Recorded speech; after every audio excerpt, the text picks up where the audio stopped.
Schools विद्यालय में तो हम सभी जाते हैं, लेकिन आज हम आपको लेकर जाने वाले हैं उस जगह पर जहां पर श्री कृष्ण ने अपने सखाओं के साथ ली थी टोटल 64 कलाओं की शिक्षा। जी हाँ, सही समझे। आज हम आपको लेकर आए हैं संदीपनी आश्रम में, जहां पर श्री कृष्ण ने अपने बड़े भाई बलराम दाऊ के साथ ली थी 64 दिन तक 64 कलाओं की शिक्षा। पहले के ज़माने में स्कूल्स तो होते नहीं थे, इसलिए छोटे छोटे बच्चों को शिक्षा ग्रहण करने के लिए भेजा जाता था घर से दूर, इसी तरह से गुरुओं के पास, ताकि उन्हें अच्छी शिक्षा दीक्षा प्राप्त हो सके। और यहाँ देखिए बाहर ही लगी हुई है छोटी सी स्टॉल्स, जहाँ पर बहुत सारी तांबे और पीतल की भगवान की छोटी छोटी प्यारी प्यारी मूर्तियाँ रखी हुई हैं। और ज़्यादातर यहाँ पर छोटी छोटी गायों और उनके बछड़ों की मूर्तियाँ हैं, जो कि देखने में बहुत ही मनमोहक है। अगर आप यहाँ आते हो तो आपका सारी मूर्तियाँ खरीदने का मन ज़रूर करेगा। ये देखिए सामने ये जो पाठशाला दिखाई दे रही है, यहाँ पर ही श्री कृष्ण को शिक्षा दीक्षा दी जाती थी उनके सभी सखाओं के साथ। वैसे तो अंदर वीडियो नहीं बना सकते हैं, लेकिन फिर भी आप थोड़ा सा लुक तो देख ही लीजिए।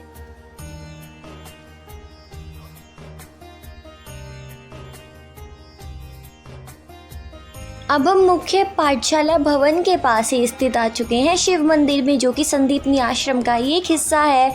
और क्या आपको पता है, आश्रम की तरह ही ये मंदिर भी टोटल 5266 ईयर्स पुराना है। और इस मंदिर की विशेषता ये है कि यहाँ पर है खड़े हुए नंदी महाराज की प्रतिमा।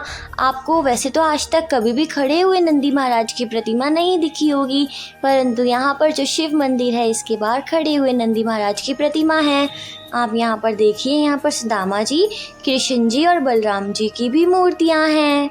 अब सवाल उठता है कि आखिर यहाँ पर नंदी महाराज की प्रतिमा खड़ी हुई क्यों है, तो इसके पीछे भी एक रोचक कथा है।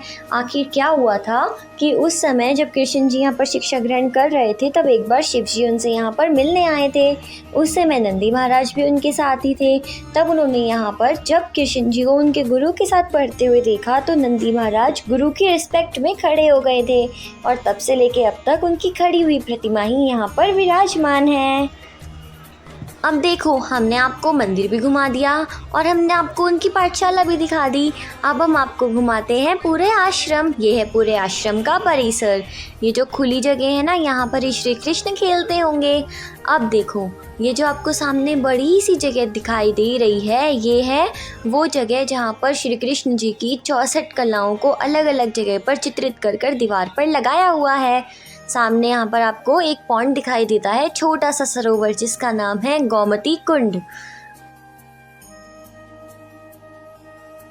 देखो, पहले के ज़माने में क्या होता था कि आजकल की तरह नल तो होते नहीं थे, तो उस समय जो बड़े बड़े घर होते थे या फिर आश्रम होते थे, मंदिर होते थे, उनके खुद के बड़े बड़े जल स्रोत होते थे, कुएं होते थे या पॉन्ड होते थे। तो ये भी उसी समय का एक छोटा सा कुंड है, जो कि पूरे आश्रम में वाटर सप्लाई यहाँ से ही होती होगी। और ये जो सामने दीवार है ना, यहाँ पर ही श्री कृष्ण जी की 64 कलाओं को अलग अलग पेंटिंग के रूप में दिखाया गया है। ये तो आपको पता ही होगा कि श्री कृष्ण ग्वाले थे और उनको गायों से और बछड़ों से कितना प्यार था। तो देखो, आश्रम में भी यहाँ पर बहुत सारी गायें हैं। आश्रम की यहाँ की खुद की गौशाला है, जहाँ पर बहुत सारी छोटी छोटी गायें हैं। आश्रम से निकलने के बाद उसके बाद हम पहुँचे यहाँ राम घाट पर, जहाँ पर शिप्रा नदी है। उज्जैन यात्रा को आगे बढ़ाते हुए हम लोग आ पहुँचे हैं राम घाट। ये उज्जैन का एक प्रसिद्ध स्नान घाट है। यहाँ पर संध्या आरती होती है, और जैसे हरिद्वार में गंगा मैया की आरती होती है, ऐसे ही यहाँ पर राम घाट पर भी शिप्रा मैया की आरती होती है, जो बस अब थोड़ी ही देर में शुरू होने वाली है। हम लोग यहाँ पर जल्दी आ चुके हैं, बस आरती शुरू होने को है।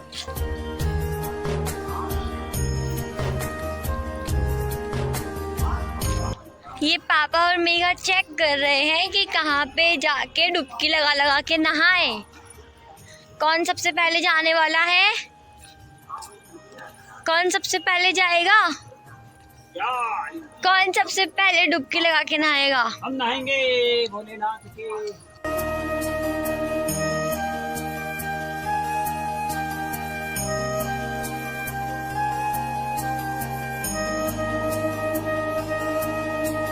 हाथी वाला पंडाल, लेकिन यहाँ पर हाथी कहीं है ही नहीं। ये हाथी वाला पंडा क्यों है मम्मी? पंडे का नाम होगा हाथी के नाम से, तो फेमस होगा हाथी वालों के नाम से। हे महाकाली महालक्ष्मी महासरस्वती मैया की जय हो, जय हो। नंदी है, ये माता का शेर है। ये है शिप्रा नदी के राम घाट का पूजा स्थल, जहाँ से शिप्रा नदी की पूजा की जाती है। ये है यहाँ का आरती स्थल। आप देखिए कितना भव्य और सुंदर गेट है। गाइस आरती हो चुकी है और अब ये जो दो नए पंडित आए पोंगे पंडित, अब इनकी आरती चालू हो रही है। गंगा जी की तो आरती हो गई, इनका आरता होना बाकी है। जैसे बोले मारे वो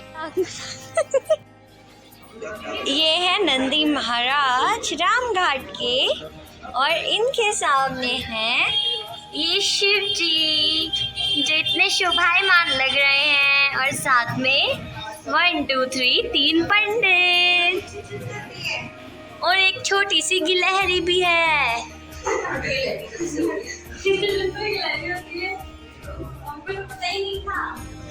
आई दो बार सर फूट गया, लग गई।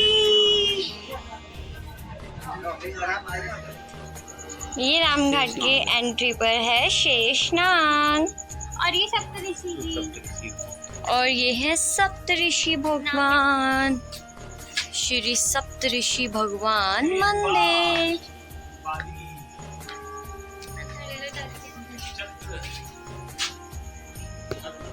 राम घाट पर आते वक्त हमने पीछे वाले गेट से एंट्री ली थी, और जाते वक्त हम सामने वाले गेट से जा रहे हैं। तो इस पर हमको देखो यहाँ पर कितनी सुंदर सुंदर दुकानें मिल रही है, जहाँ पर कितने सुंदर सुंदर छोटे छोटे शिवलिंग है। आप देख सकते हो सारे ही शिवलिंग बहुत ही ज़्यादा सुंदर है, और हमने भी यहाँ से ये वाले शिव जी की मूर्ति ली है। होप आपको ये वीडियो अच्छी लगी हो। अगर आपको ये वीडियो अच्छी लगी तो जल्दी से वीडियो को लाइक कर दो, और कमेंट्स में हर हर महादेव जल्दी से लिख दो। तो मिलते हैं नेक्स्ट वीडियो में। Till then bye, thanks for watching.